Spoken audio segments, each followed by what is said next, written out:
மக்கள் இந்த ஒரு பதிவில் நம்ம என்ன பார்க்க போகிறோன்னா, இந்த செய்தி 3 விதமாக விவாதிக்கப்பட்டு இருக்கு. ஒன்று, சீமானண்ணன் தரப்பு என்ன சொல்கிறாங்கன்னா, 2 பேரையும் மன்னிப்பு கேட்க சொல்லியிருக்காங்க. இந்த ஊடகங்கள் வந்து சீமானண்ணன் மன்னிப்பு கேட்குறத மட்டும் பெருசாக ஹைலைட் பண்ணி போட்டுக்கிட்டு இருக்காங்க.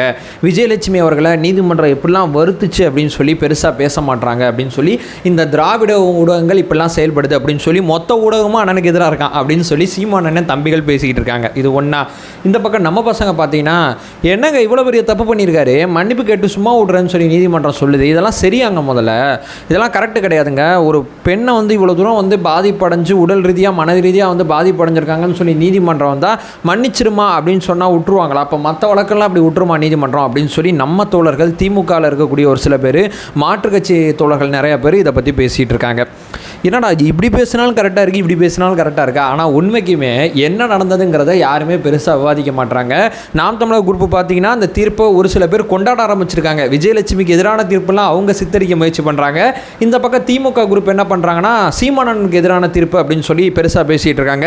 நம்ம தாவேக்கா தோழர்கள் என்ன பண்ணுறாங்கன்னா, மன்னிப்பு கேட்டால் சீமானனை வெளியே விட்டுறலாமா, நல்லா இருக்குதுங்க இந்த நியாயம் அப்படின்னு சொல்லி நம்ம பசங்க நிறையா அந்த தீர்ப்பை பார்த்து கோவப்படுறாங்க. இவ்வளோ ஆங்கிள் இருக்கா? அப்போ உண்மை என்ன தான் நீதிமன்றத்தில் நடந்தது எல்லாத்த பற்றியும் தெளிவாளமாக பார்க்கலாம். உற்சாக வணக்கங்கள், வாங்க பதிவுக்குள்ளே போகலாம். இப்போ ஃபஸ்ட்டு விஷயம் மக்களே, இந்த நியூஸ் கடை டக்குன்னு போய் பார்த்தீங்கன்னா நமக்கு சத்தியமாக ஒன்றுமே புரியாது. என்ன நடந்தது, என்ன ஏது, திடீர்னு இந்த வழக்கு ஏன் இப்படிலாம் சில விஷயங்களை பேசுகிறாங்க, எதுவுமே புரியாது.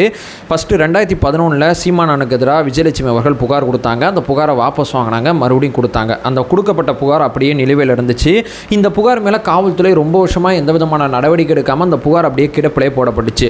அதுக்கப்புறம் பார்த்தீங்கன்னா திடீர்னு அவங்க ரொம்ப டென்ஷன் ஆகி மறுபடியும் பெங்களூர்லேருந்து தமிழ்நாட்டுக்கு வந்து இங்கே தங்கி சீமானனா ஒரு வழிப்பு ஆக்குவேன், கட்டுவேன், ரொம்ப தப்பாக பேசிகிட்டு இருக்காரு, இந்த இவரோட முகத்திரையை நான் கிழிப்பேன் அப்படின்னு சொல்லி மறுபடியும் பார்த்தீங்கன்னா புகார் கொடுத்தாங்க. அந்த புகாரில் இவங்க வந்து காவல்துறையில் ஆஜராகி தன்னுடைய தரப்பு நியாயங்கள் அத்தனையுமே வலசரவாக்க காவல் நிலையம் நினைக்கிறேன், அந்த காவல் நிலையங்கள் அத்தனையிலுமே தாங்கிட்ட இருக்கிற ஆதாரம் எவிடன்ஸ் எல்லாத்தையுமே இவங்க சப்மிட் பண்ணி இந்த புகாரை கொடுத்தாங்க. இந்த புகார் மேலே நடவடிக்கை எடுக்கிறதுக்காண்டி காவல்துறை என்ன பண்ணாங்கன்னா, சீமானனே உங்களுக்கு எதிராக ஒரு புகார் வந்திருக்கு, வாங்க காவல்துறையில் வந்து விளக்கம் கொடுங்கன்னு சொல்லி சம்மன் தான் அனுப்புகிறாங்களே தவிர கைதுக்கெல்லாம் போல. சம்மன் அனுப்பிச்சிட்டு உன் மேலே ஒரு புகார் வந்திருக்குப்பா, என்ன ஏதுன்னு வந்து சொல்லுப்பா அப்படிங்கிறது ஒரு சம்மன் அனுப்பிச்சாங்க. சீமானனை வீட்டில் போய்ட்டு அந்த சம்மனை ஒட்டினாங்க. அப்புறம் அந்த சம்மனை போய் கிழிச்சாங்க. அப்புறம் போலீஸ்காரங்களுக்கும் சீமானனுக்கும் அந்த வீட்டில் இருக்கிறவங்க, அதுக்கப்புறம் அவங்க ஒய்ஃப் வந்து பஞ்சாயத்து பண்ணாங்க. அந்த மாதிரி ஏராளமான விஷயங்கள் அத்தனையுமே நடந்துச்சு. இந்த சம்மன் இந்த விஷயங்கள் அத்தனையுமே போகும்போது சீமானன் என்ன பண்ணுறான்னா, இந்த வழக்கு மறுபடியும் இவர் மேலே போடப்பட்டதை ரத்து பண்ணணும், என் மேலே போலி புகார் கொடுக்கப்பட்டிருக்கு அப்படின்னு சொல்லி சீமானன் என்ன பண்ணுறாருன்னா உயர்நீதிமன்றத்தில் ஒரு வழக்கு போகிறார். உயர்நீதிமன்றம் எல்லாத்தையும் பார்க்குது. சீமானனை சொல்கிறது என்ன, இந்த பக்கம் இவங்க சொல்கிறது என்ன, காவல்துறை சொல்கிறது என்ன, எல்லாத்தையும் பார்க்குது.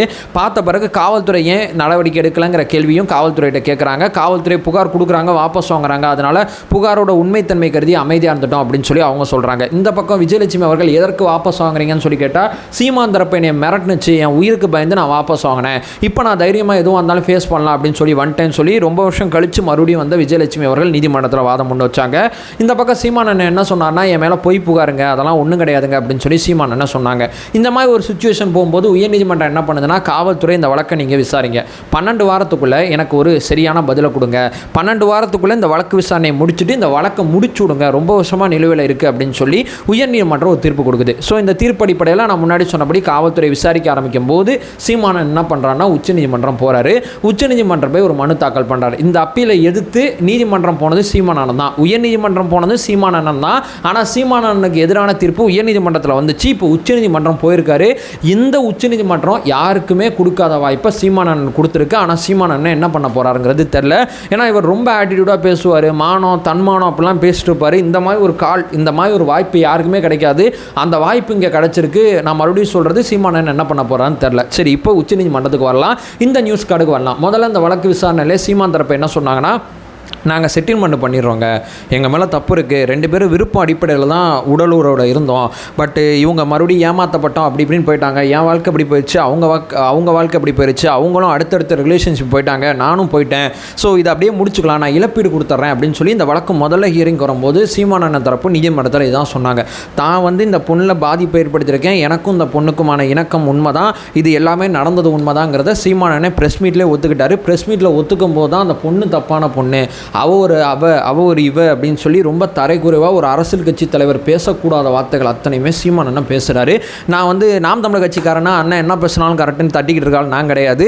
ஸோ ஒரு இயல்பான ஒரு பார்வையாளராக உங்களுக்கும் அந்த பொண்ணுக்கும் நடுவில் 1008 பிரச்சனை இருக்கலாம், 1008 சண்டை சச்சரவு வச்சனை இருக்கலாம். ஆனால் பொது வழியில் ஒரு ஒரு ஒரு மதிக்கத்தக்க ஒருத்தங்களை, அதுவும் அவங்க நடிகையாக தமிழ் சமுதாயத்துக்கு அறிமுகமான ஒருத்தங்களை இவ்வளவு கேவலமாக இவ்வளவு தரைகுறைவாக பேச வேண்டிய அவசியம் இருக்காங்கிறது நம்ம முன்னாடி இருந்தால் அப்போ எழுந்த கேள்வி தான். ஆனால் இவர் அப்படி பேசினார். பாலியல் தொழிலாளிலாம் பேசினார், அவரும் தரைகுறைவான வார்த்தைலாம் பேசினார். பேசி முடித்த பிறகு இந்த வார்த்தை இருக்குது பார்த்தீங்களா, இந்த வார்த்தை நீதிமன்றத்தில் விளாண்டுருக்கு அப்படிங்கிறது தான் யதார்த்தமான உண்மை. சரி, இப்போ இந்த வழக்கு வரலாம். செட்டில்மெண்ட்டுக்கு அவங்க ஒத்துக்கலை, நீதிமன்றம் எனக்கு நீதி தான் வேணுங்கிறதுல ரொம்ப கான்ஃபிடண்ட்டாக இருந்தாங்க. இந்த வழக்கு அப்படியே மெதுவாக போயிட்டே இருக்குது. ஏன்னா பிப்ரவரி மாதம் போனார். அந்த ஹியரிங் வர்றதில் அடுத்தடுத்த ஹியரிங் வரும்போது இவர் வர்றது அவர் வர்றது அப்படியே போயிட்டே இருக்கும்போது கொஞ்சம் வேகமாக எனக்கு இந்த வழக்கை முடிச்சுடுங்க அப்படின்னு சொல்லி போன ஹியரிங்கில் பார்த்தீங்கன்னா விஜயலட்சுமி தரப்பு பார்த்தீங்கன்னா கேட்டுக்கிட்டாங்க. கேட்ட பிறகு இந்த ஹியரிங்கில் நீதிமன்றம் ரொம்ப தெளிவாயிடுச்சு. எப்பா நீ சொல்கிற குற்றச்சாட்டு பார்த்தேன், நீ சொன்னதும் பார்த்தேன், 2 பேரும் சம்மதத்தோடு தான் உடல் உறவில் இருந்திருக்கீங்க, 2 பேரும் அடல்ட் தான், நீ வந்து குழந்தை கிடையாது. அது மாதிரி வந்து இவர் வந்து ஏதோ சூழ்நிலையில் சொல்லியிருக்காரு, நீங்களும் அதை ஏற்றுக்கிட்டீங்க. நீங்களும் உடனடியாக நீதிமன்றம் வந்து இந்த மாதிரி நடந்துச்சு போணுச்சு அப்படின்னு நீங்கள் சண்டை செஞ்சுருந்தீங்கன்னா உயிருக்கு பயந்தேன் அப்படிங்கிற சில காரணங்கள்லாம் சொல்கிறீங்க, அதெல்லாம் ஏற்கும்படியாக இல்லை. நீங்களும் ரொம்ப வருஷம் கழித்து உச்சநீதிமன்றத்தை இப்போ அணுகிருக்கீங்க. ஸோ இதில் எதுவுமே பண்ண முடியாது, செட்டில்மெண்ட்டும் வேணான்னு சொல்கிறீங்க. உங்களுக்கு நடந்தது அநீதி தான், சீமானண்ணன் தரப்பு அதை பண்ணியிருக்கக்கூடாது. இப்போ ஒரு செட்டில்மெண்ட் கொடுத்தாலும் வாங்க மாட்டேன்னு சொல்லிட்டீங்க. அப்போ அந்த வழக்கில் என்ன தான் பண்ணணும்னு எதிர்பார்க்குறேன்னு கேட்கும்போது இல்லை இந்த வழக்கில் அவருக்கு தண்டனை கொடுக்கணும் அப்படிங்கிற விஷயத்த சொல்கிறாங்க. சரி, தண்டனை கிண்டனெல்லாம் அப்புறம் இருக்கட்டும், முதல்ல சீமான் தரப்பு மன்னிப்பு கேட்கட்டும். இந்த பொண்ணுகிட்ட இந்த மாதிரி பாலியல் குற்றவாளி அப்படிங்கிற வார்த்தையெல்லாம் பயன்படுத்துறதெல்லாம் ரொம்ப தப்பு. முதல்ல இவங்கள்ட்ட மன்னிப்பு கேட்டு நீதிமன்றத்தில் ஒரு மனுவை தாக்கல் பண்ணுங்கள். 2வது, இனிமேல் இந்த பெண்மணியை போய் தொந்தரவு பண்ணுறது, ஃபோன் போடுறது, தேவையில்லாத விஷயங்களை செய்கிறது, அவங்கள பற்றி உங்களுடைய ஐட்டிங்கை வச்சு ரொம்ப ஆபாசமாக கேரக்டரை பற்றி ரொம்ப தப்பாக எழுதுறது, இந்த மாதிரி எந்த வேலையும் பார்க்கக்கூடாது அப்படின்னு சொல்லி இந்த பெண்மணியை எந்த விதத்திலையும், இந்த வார்த்தைக்கு அர்த்தம் தான், இவரோ இவர் கட்சிக்காரங்களோ யாருமே இந்த பெண்மணியை இனிமேல் தொந்தரவே படுத்தக்கூடாது. இது 2 விஷயத்தையும் நான் செஞ்சாதான் செய்வேன் அப்படின்னு சொல்லி இந்த நீதிமன்றத்தில் மனு தாக்கல் பண்ணுங்கள். நீங்கள் மனு தாக்கல் பண்ணிங்கன்னா இனிமேல் அதை பற்றி அடுத்து நம்ம விசாரிக்கலாம், அடுத்து நம்ம பார்க்கலாம். ஒருவேளை நீங்கள் மனு தாக்கல் பண்ணலன்னு வைங்களேன், இந்த வழக்கில் இருக்கக்கூடிய இடைக்கால தடை இருக்குல்ல, இந்த வழக்கை விசாரிக்கிற ஆரம்பத்திலே நான் இடைக்கால தடை போட்டு தான் அந்த வழக்கை விசாரிக்கிறேன். ஏன்னா நீங்கள் உயர்நீதிமன்ற அறிவுறுத்தலுக்கு அப்புறம் நீங்கள் உடனடியாக நீதிமன்றம் வந்தீங்க, அப்பயே இடைக்கால தடை போடலன்னா இத்தனை நீங்கள் அரெஸ்ட் பண்ணி உள்ளே உட்காந்துருப்பீங்க. உங்கள் நலன் கருதி தான் இடைக்கால தடை போட்டு தான் அந்த வழக்கை விசாரிக்கிறேன். இந்த மன்னிப்பு நீங்கள் கேட்கலன்னா பரஸ்பரம் இந்த 2 பேரும் இந்த விஷயத்தை அப்படியே விட்டுருங்க. 2 பேருமே இனிமேல் இப்படிலாம் நடந்துக்காதீங்க. அதில் சீமான் தரப்பு நீதிமன்றத்தில் மனு தாக்கல் பண்ணுங்கிறத ஹைலைட் பண்ணியிருக்காங்க.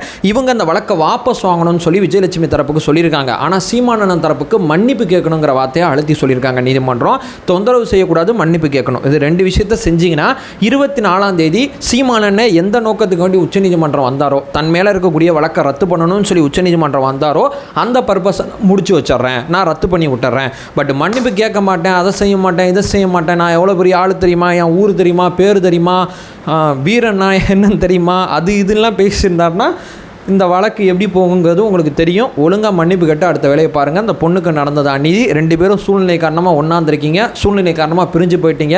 இதை வச்சு 2 பேரும் தேவையில்லாத அடுத்தடுத்த கட்டம் போக வேணாம். பரஸ்பரம் 2 பேருமே இந்த வழக்குலேருந்து வெளியே போயிருங்க. அதுதான் அந்த நீதிமன்றத்தோட நீதியாக இருக்குது. ஏன்னா ஒரு பெண் பாலியல் பலாத்காரம் செய்யப்பட்டிருக்கானா விருப்பம் இல்லாமல் நடந்திருக்கணும், அது உடனடியாக புகார் கொடுக்கப்பட்டிருக்கணும், உடனடியாக அந்த வழக்கு அடுத்த கட்டம் போயிருக்கணும். ஆனால் இந்த வழக்கு அப்படி எதுவுமே இல்லை. திடீர்னு புகார் வருது, திடீர்னு புகார் கீழே போகுது, திடீர்னு 7 வருஷம் அமைதியாக இருக்குது, மறுபடியும் புகார் வருது. ஸோ 2 பேரும் பர்பஸ்டாக அந்த வழக்குக்குள்ளே நிறையா விளாட்றீங்க. உங்கள் விளையாட்டுக்கு நீதிமன்றம் ஒரு இடம் கிடையாதுங்கிறத நீதிமன்றம் மறைமுகமாக சொல்லியிருக்கு. மன்னிப்பு கேட்டு அடுத்த வேலையை பாருங்கிறது சீமானண்ணன் தரப்புக்கு சொல்லியிருக்கு. இப்போ சீமானண்ணனுக்கு முன்னாடி ஒரே ஒரு வாய்ப்பு தான் இருக்குது. மன்னிப்பு கேட்டு மனு தாக்கல் பண்ணணும், இந்த பெண்மணியை எந்த விதத்துலையும் தொந்தரவு பண்ணக்கூடாது. இது 2 விஷயத்தை சீமானண்ணன் பண்ணார்னா அவர் மேலே இருக்கக்கூடிய இந்த வழக்கு ரத்து செய்யப்படும். இந்த பிரச்சனை அவரோட வாழ்க்கையில் இனிமேல் வர்றதுக்கு வாய்ப்பு இல்லை. ஆனால் நான் அதை பண்ண மாட்டேன் அப்படின்னு சொன்னார்னு வைங்களேன், மறுபடியும் இந்த வழக்கு நீதிமன்றம் ரொம்ப ட்ரிகர் ஆயிரும். யாருக்குமே கொடுக்காத ஒரு வாய்ப்பை இவர் கொடுத்துருக்கு. இதை இவர் பண்ணாமல் போயிட்டார்னா நீதிமன்றம் இன்னும் ட்ரிகர் ஆகி இவரை வச்சு செஞ்சிடும் அப்படிங்கிறது தான் யதார்த்தமான உண்மை. ஸோ மற்றபடி பார்த்திங்கன்னா மற்ற பாலியல் புகார் மாதிரி இந்த புகார் கிடையாது. இந்த புகார் ரொம்ப வருஷம் முன்னாடியே அரசியல்படுத்தப்பட்டுருச்சு. அதுதான் இங்கே யதார்த்தமான உண்மை. அதனால் நம்ம தோழர்கள் பார்த்திங்கன்னா 24ஆம் தேதி சீமானண்ணன் என்ன பண்ணுறான்னு பார்ப்போம். மன்னிப்பு கேட்டு சுமூகமாக கடந்து போயிட்டார்னா நம்மளும் அப்படியே விட்டு கடந்து போயிடலாம். இல்லை அப்படின்னா நம்ம அடிக்கிற அடி மறுபடியும் நம்ம என்ன பண்ணணுமோ அதை செய்வோம். ஏன்னா ஒரு பெண்மணியை ஒரு ப்ரெஸ் மீட்டில் ஒரு இவ்வளோ தரைகுறைவாக பேசும்போது நம்ம பார்த்துட்டு சும்மா இருக்க முடியாது.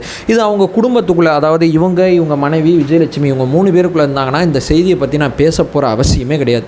இது பொதுவெளிக்கு வந்து ரொம்ப நாள் ஆச்சு, நீதிமன்றம் வந்து ரொம்ப நாள் ஆச்சு, போலீஸுக்கு போய் ரொம்ப நாள் ஆச்சு. அதனால தான் இதை உட்காந்து நம்ம பேசிகிட்டு இருக்கோம்.